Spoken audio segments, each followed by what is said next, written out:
how can people who see what's happening in Yemen or what happens just inside Saudi Arabia, doesn't that create that cauldron still that needs to be taken care of? Yeah, I mean, it's a bit more complex, obviously, than that. And to be fair, the now Crown Prince of Saudi Arabia is trying to modernize the country. He's trying to liberalize, again, small steps. He's the one who observed to me one time when I was with him, women can drive in the Quran, but they can't drive a car today. And he wants to do that. He wants to have music. He wants to have amusement parks. There is one university at which men and women go to school together, the Science and Technology University. Look, I signed a letter. I don't do very much of that, but I signed the letter with a number of other very senior retired four-stars calling for additional money for the State Department and questioning and quoting Secretary of Defense Mattis, who back at some unguarded moment before he realized he'd be Secretary of Defense in this administration, said, if you don't give me diplomats, you're going to have to give me more bullets. So I'm very much with you. And I am concerned about the seeming drawback from the embrace of really, I guess, the idealistic motivations for our foreign policy, but keeping in mind that there is always this tug of war, and we have to be careful not to go too far. We should remember that we're the ones that insisted on an election in Gaza, and Hamas was elected, and there's not been an election since then.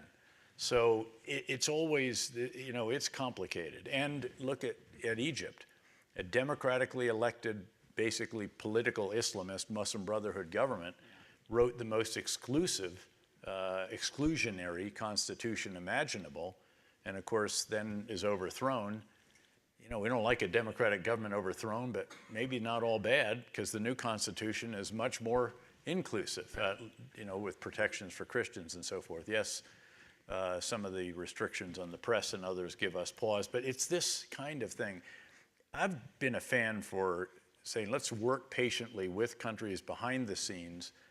There was a great Arabist at Princeton who used to say that democracy in the Middle East is strong medicine. It should be administered small doses at a time.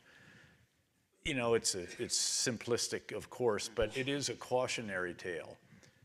And I think just trying to patiently move forward. I've had the conversations, for example, with our Saudi friends about the influence of Wahhabism in other countries and so forth.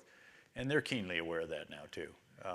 So this is difficult, but I do believe I fought for the values of our country. I remember when the MoveOn.org went after me, in that full-page New York Times ad on the morning of the biggest testimony, in my life, where we're going to report to Congress this 6-month report on the surge, and they attacked me personally, not just over the policies or how I was leading or something like that. And I remember the next day at the National Press Club, Ambassador Crocker and I did a press thing together. We did everything together, everything. And they said, so, what do you think about that? And I said, I feel very privileged to have defended the freedoms of MoveOn.org to criticize me in the press. I just wish they hadn't gotten a discount from the New York Times.